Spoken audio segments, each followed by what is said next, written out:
Всем привет! Я создал свою игру на Unreal Engine 5, используя C++.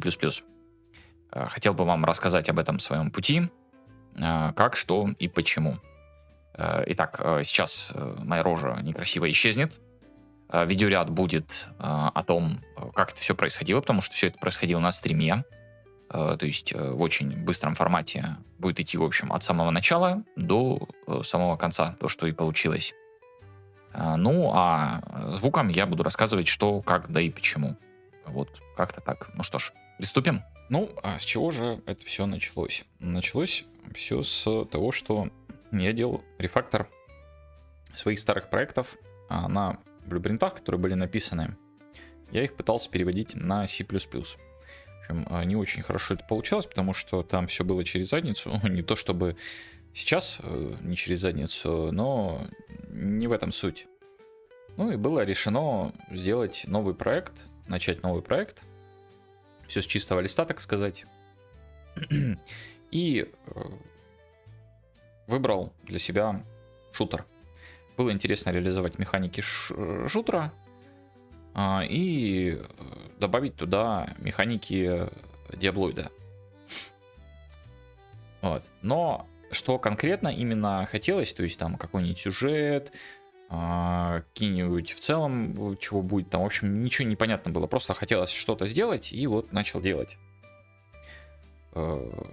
Делал, и с каждым днем появлялось как-то больше, ну, то есть, как сказать, больше видимость того, чего хочется от проекта, то есть понималось уже какие механики будут дальше добавляться, чего я хочу, в общем, видеть от проекта.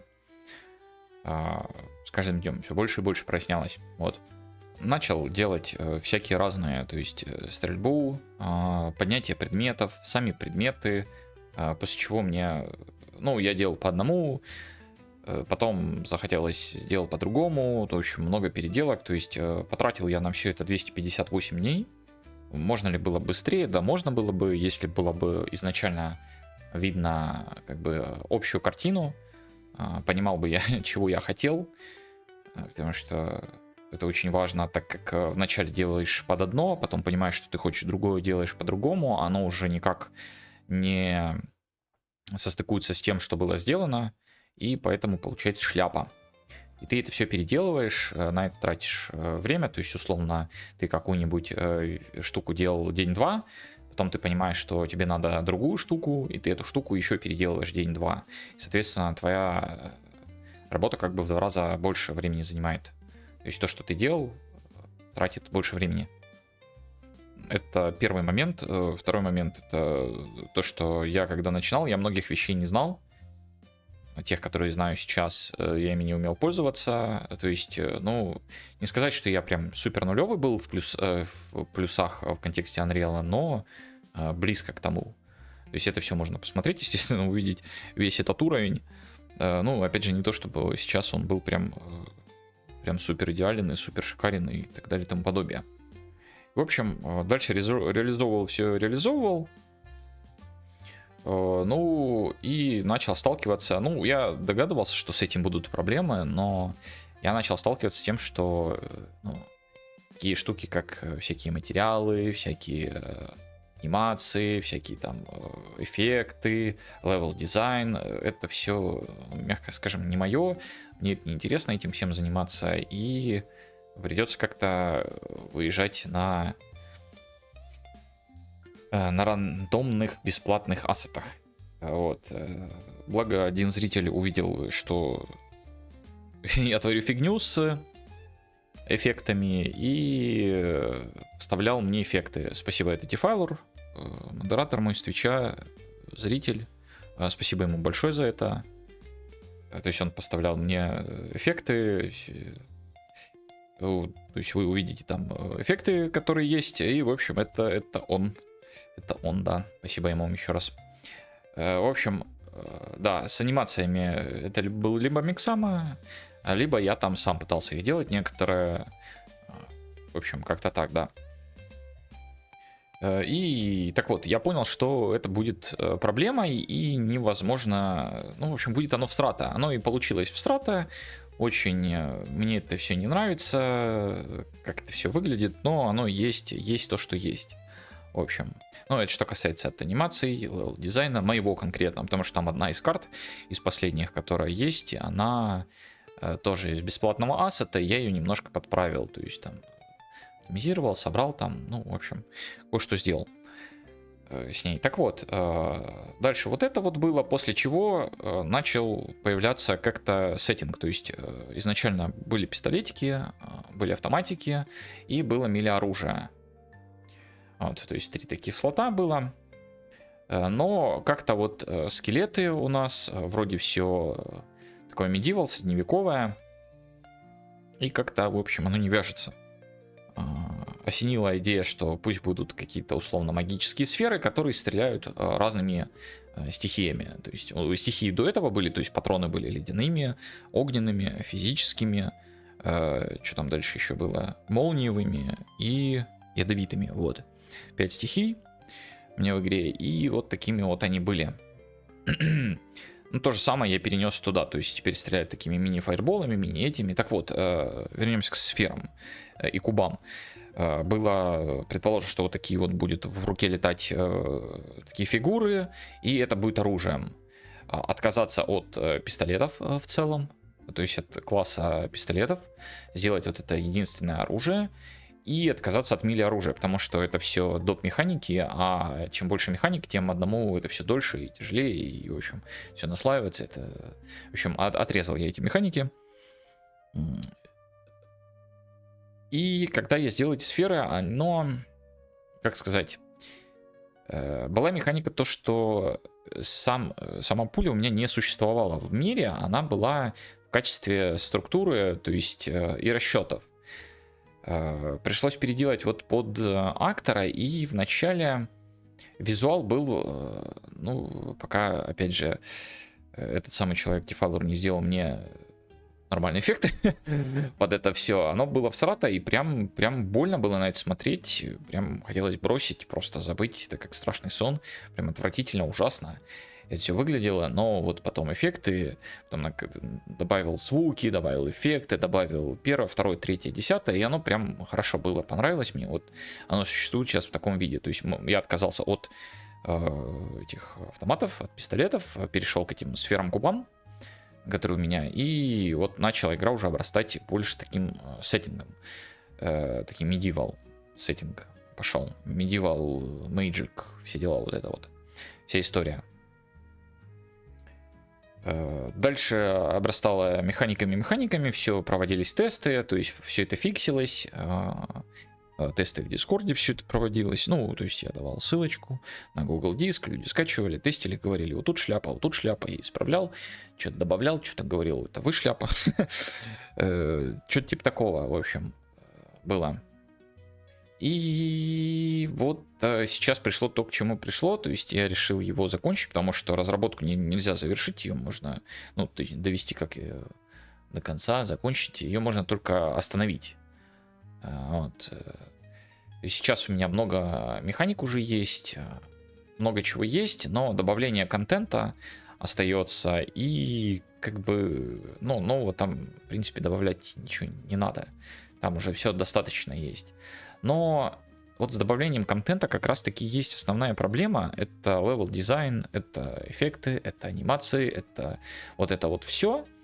Оно туда идет. То, чем мне не интересно. Мне интересно вот добавление, короче, механика, новых механики. То есть разработка сама. И вот тут меня это топорнуло, и я решил остановиться. То есть хватит, я реализовал все, что я хочу. В игру можно играть, в ней почти 0 контента, правда. То есть выдаить ее, там, побегать, сколько там, 30-40 минут, и в принципе все. Ну, это если вы, конечно, не хотите там все шмотки выбить, самый максимальный этот, какой-нибудь там самую крутую шмотку со всеми статами и так далее и тому подобное. То есть это вот шутер с Диаблоид такой вот, лутер-шутер Диаблоид про бесконечный фарм и совершенствование персонажа. Как-то так. Ну, это что касается разработки. что касается разработки. Теперь я хотел бы рассказать, как я вот ее видел с точки зрения сюжета, то есть механик и прочего. Ну, а потом, после этого я уже покажу сам процесс, расскажу о самой игре и как бы вот так. Так вот, как я видел сюжет, если бы мне было бы не впадлу, и мне было бы интересно вот заниматься самими вот анимациями, постановкой и прочее, прочее, прочее. Как я это все видел? Наверное, надо начать с названия. Если кто заметил, вот раньше я название стримов своих писал просто FPS, все было вместе. А потом я начал там точечки ставить. Это жу неспроста, как говорится. Ибо это аббревиатура названия. Я назвал ее Fist of Putrid Shadows. То есть пир голодных теней. Смысл был какой? Как у нас, давайте начнем. Вот как у нас все начиналось. Мы бац появились, мы проснулись, очнулись. У нас есть вот эта вот комнатка, какая-то комнатка, непонятный подвал какой-то, мы непонятно где находимся, мы пытаемся что-то понять, мы подходим к первому неписью, который этот, и он нам объясняет путем показывания, то есть он не говорит с нами, но мы его понимаем. Я вот это вот не знаю, как еще реализовал бы, но смысл в том, что ему разговаривать нельзя. Это бы мне сэкономило то, что мне не надо было бы озвучивать это все. И плюс это объясняется сюжетно, потому что как бы никто здесь не разговаривает, так как эти тени, которых мы все боимся, от которых мы все спрятались, они реагируют на голоса, и поэтому теми, кто выжил, кто остался, и они просто-напросто не разговаривают. Вот по этой причине. Так вот, мы подходим к этому первому неписью, он нам как бы объясняет всю эту шляпу, нас вводят в курс дела, то есть нам объясняют основные механики и дают какие-то первые квесты. Как все это происходило, то есть квесты должны были вести нас в данж, мы там что-то делаем, чтобы восстановить наш мир, то есть избавиться от этих теней, ненасытных, так сказать, и, в общем, спасти мир, спастись. То есть мы подходим, нам дают квест, допустим, там убей сколько-то там народу на такой-то карте, на рандомной карте. Мы подходим к нашему устройству центральному, мы активируем этот портал, мы в него заходим и там убиваем сколько там мобов. Мы возвращаемся, мы сдаем этот квест, нам открывается другой квест. И в каждом из квесте нам бы объяснялось, что там вообще происходит в целом в нашем мире. Что, как, да и почему. Вот это вот вся история.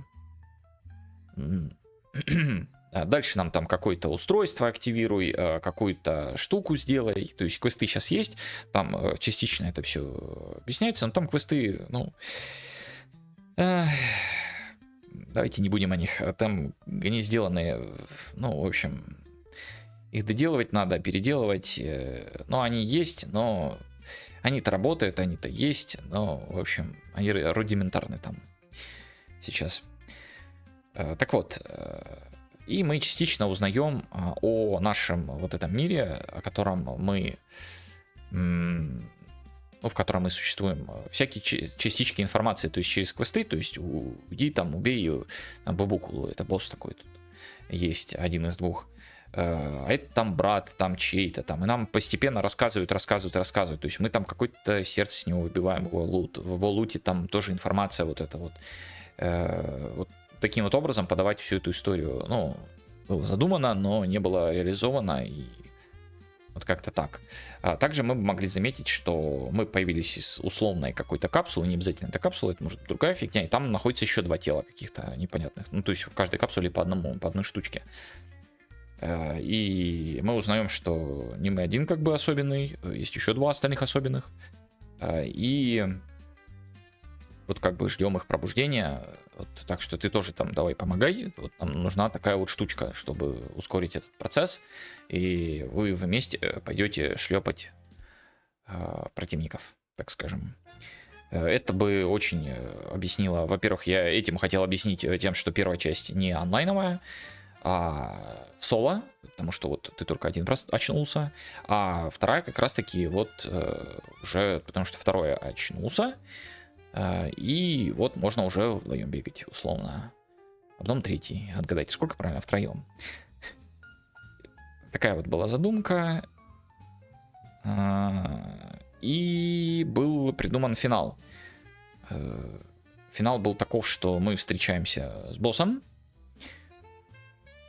Финальным, естественно, да. Мы как-то надо было придумать сражение, чтобы не мы его побеждали, прям побеждали, потому что вот эта вот история, когда мы отшлепали босса вообще в нулину, а потом нам показывают заставку, как он нас отшлепал, это что-то какой-то бред. И вот хотелось сделать как-то, чтобы мы с ним сражались, но мы по факту не то чтобы с ним сражались, мы вообще делали подготовку, и он нас ушлепывал. То есть не просто вот этим ваншотом, а как-то вот сделать, усложнить его, чтобы прям несложно, то есть условно там ускорить его быстро атаки, начать его делать, то есть ему немножко урон поднять, то есть сделать его гораздо сильнее, то есть непроходимым, но так, чтобы он нас отшлепал в итоге. Начинается единственная заставка, идет единственная на игру, появляется заставка, первая для нас что-то интересное, что-то новое, нас заставками не кормили. И что-то там траля-траля происходит. Наш герой все там откинут. Он побежден, он обессилен. Он там лежит, сидит, полусидя, полулежа, условно. И начинается музыка. Условно запускаются титры какие-нибудь.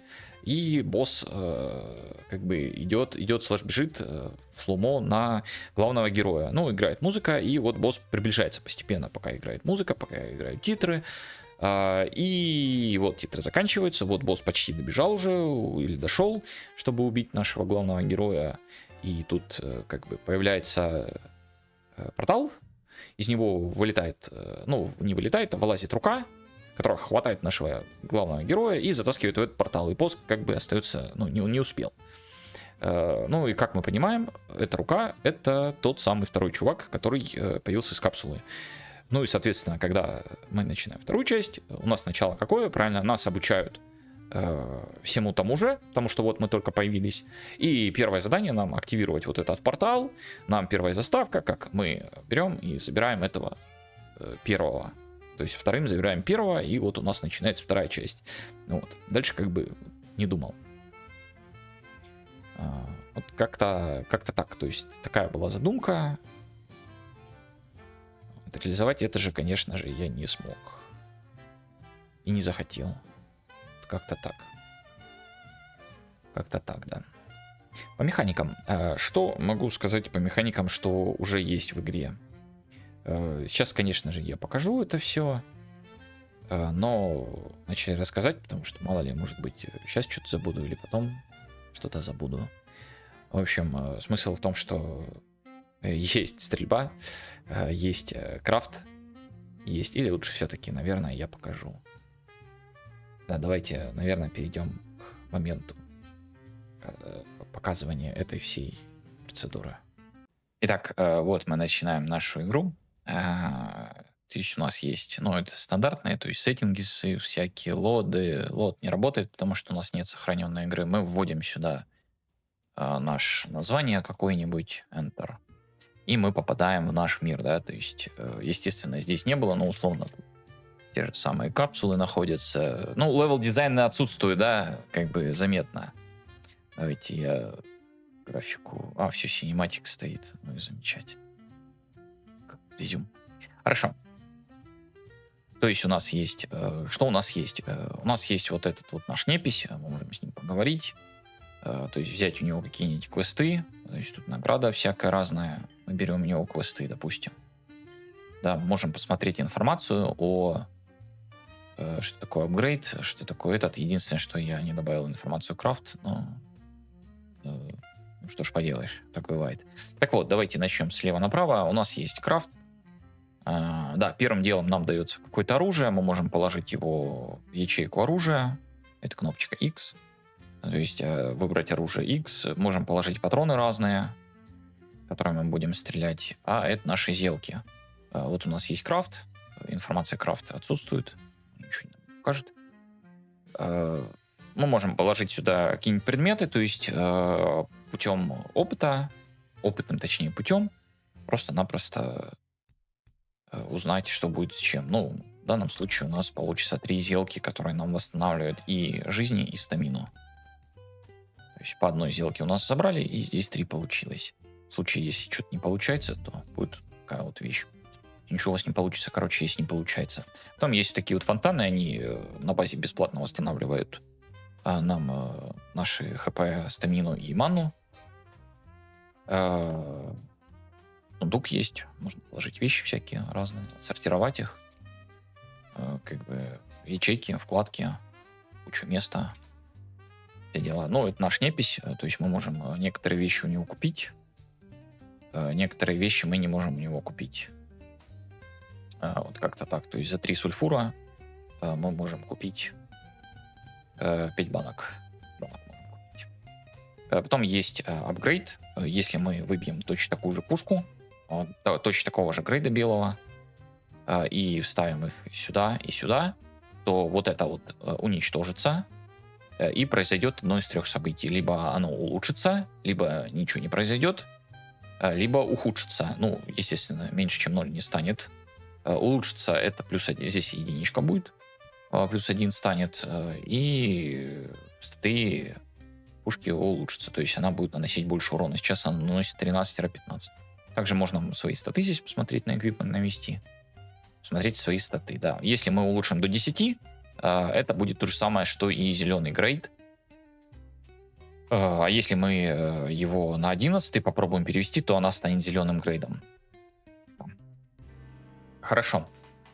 То есть вот мы выбрали X, мы перезарядились, у нас есть наши эти. Также есть такая штука, как equipment. Сюда мы можем всякие артефакты разные положить, такие, которые будут на статы влиять. И также мы можем вот сюда вот аудусы положить. Это такие штуки, которые при активации на 1, 2, 3 ну, дают нам, как бы меняют темп стрельбы и дают нам статы, пока активные. Сейчас их нет, то есть там есть всего их 3. Это дробовик, автоматическая и снайперка буквально. Ну, снайперка это она просто стреляет медленно, но больно. А дробовик он стреляет 10 сразу, а авто он стреляет просто быстро. Изначально у нас стрельба вот такая вот. То есть нам дали огненную пушку, рандомно дают пушку, и вот мы стреляем, вот такая вот вещь есть. Вот перезарядились. Хорошо. Мы открываем, и мы можем пойти в бесплатный портал. Сюда также мы можем свои порталы вставлять. То есть нам может с карты выпасть портал, и вот что-то будет. Свои статы. Вот, отлично, он пролагал, прекрасно. Запустил нам нашу карту. Это самая первая карта выпала нам. Прекрасно, прекрасно. Это чудесно, я считаю. Ну, текстура сломана. Это хорошо, это хорошо. Это замечательно. Итак, на карте у нас вот есть эффекты, вот такие вот, то есть каким-то шансом мы можем поджечь, отравить в зависимости от нанесения урона, точнее, в зависимости от типа урона. Вот этот скилл, допустим, можно перепрыгнуть, которыми он в нас бросил. И вот если заметить, у нас квесты выполняются, которые мы взяли. И вот нам лут выпал. Лут поднять есть 2 варианта. Либо мы быстрый подъем делаем через F, и он поднимает все, что вокруг нас, либо через именно подойти, нажать E, откроется штучка и забрать. Нам выпал куб Cold. Мы его одеваем, и можно смотреть. Вот здесь у нас статов никаких нет, а вот здесь появился стат Decrease Skill Cooldown. То есть он уменьшает КД скиллов. Тут есть также скиллы. Зажав Alt, мы можем увидеть, что нам дается выбор зелий. Мы выбираем зелье ХП, появляется зелье ХП, и на Q мы можем его выпить. То же самое будет на скилл. На right mouse button. Там мы здесь выберем, у нас появятся здесь скиллы, и мы сможем это. Вот Cold, мы его перезаряжаем, и теперь мы стреляем сосульками. Вот. Такая вот история. Ну, в принципе, как-то вот так вот. На карте есть, да, показать. Вот мы зашли, нам выпало снайп, кстати, Audus снайп. Можем поставить его на 3, можем на 2, можем на 1, как угодно. Но сюда мы не можем, потому что не для него ячейка. Нам выпал, кстати, камень портала. То есть в следующий раз мы можем именно не в рандомный пойти из 4, а именно в конкретный. В данном случае это дамстер. Помойка, в которой Light Elemental Chance 1.1%. То есть у врагов, которые наносят электрический урон, у них шанс эффекта электричества, вот этого вот лайтинга, выше на 1.1%. За это мы получаем увеличенный дроп. Lightning, конкретно Lightning эффект, он просто наносит больше урона. Как-то так. Мы убили последнего, нам дается передышка, и через 10 секунд оставшихся у нас пойдет следующая волна. И таким образом до последнего босса. Кстати, вот еще одна снайперка. И нам патроны выпали. Патроны — это хорошо. Снайперка сколько? Вот это вот дает нам Mana Max 8.8, а это Cold Elemental Chance 2.5. А это дает Lightning Elemental Chance. То есть если мы атакуем молнией, нам выгодно взять его. И Mana Regen. То есть у нас Mana Regen больше будет. Вот такие вот нам статы дали. Сундуки рандомные. Ну, level дизайн, да. Вот level дизайн. Да, level дизайн. Вот еще патроны. Здрасте. Патроны берем. Пиваем, зелье пьем. И ждем. На каждой карте определенное, точнее, на каждом грейде карт определенное количество противников, определенное количество волн. И да, давайте снайперку поставлю. Вот мы стрельнули, и больше мы стрелять не можем. У нас КД. Бац, и мы сняли пол хп. А эти мы снимаем вот пол хп, чтобы снять. Надо 2,5 попадания сделать. Здесь вон. Там разброс, поэтому можно посмотреть. Здесь, когда наводим, смотрим, что он добавляет 5-60 дамага. То есть к обычной атаке добавляется либо 5, либо 60. Ну, не либо то, а от 5 до 60. То есть если нам сильно не повезло, то будет 5 добавлено урона, а если нам сильно повезло, то 60. Соответственно, ну, бац, вот почти вообще сваншотили его. Такая вот снайперка позволяет нам наносить много урона. Да, снаряды летят быстрее, они больше, им легче попадать от снайперки, чем от этого. И нас сейчас убьют. Юдай. Хорошо, Юдай, мы ничего не теряем. Была задумка сделать, конечно, One Life, чтобы терялся какой-нибудь опыт, терялись какие-нибудь денежки, но ну, вот как была задумка, она такая осталась задумкой. Если мы доходим до последней волны, чаем последнюю волну, появляется, точнее, на последней волне появляется босс, либо Бубукула, либо Frostveil. У них есть свои бонусы, у этих ребят свои приколы, точнее, ну, если будете играть, поймете, либо смотрели стримы, то поймете, что там за приколы. Убиваем босса, и запускается таймер на 1 минуту, и нас возвращает обратно. И вот эту вот процедуру повторить, бесконечный фарм, совершенствование персонажа, в принципе, вот как-то так. Такая вот история. Что ж, ну, в принципе, все, что хотел рассказать. На этом мы закончим эту историю. Эта история длилась 258 дней. Ссылка на сам проект поиграть, чтобы будет в описании. На Discord тоже ссылка в описании. В общем, на все, что надо, ссылка в описании. Ну, как-то так. В общем, весь путь этот остается в записи. То есть можно его пересмотреть, как все это происходило, подробно, что и как реализовывалось, если вам интересен C++, и как все это было сделано, какие механики, как, чего и так далее. В общем, хотел сказать всем спасибо, кто меня поддерживал, всем спасибо, кто меня смотрел, всем спасибо, кто мне помогал. В общем, спасибо вам большое. Проект будет по ссылке в описании, можно его скачать, можно будет поиграть в него. Я его решил сделать бесплатным. Заодно посмотрим одну вещь. Вот как-то так. Ну, а на этом все. Путь в 258 дней дошел к концу. Всем спасибо. Всем пока.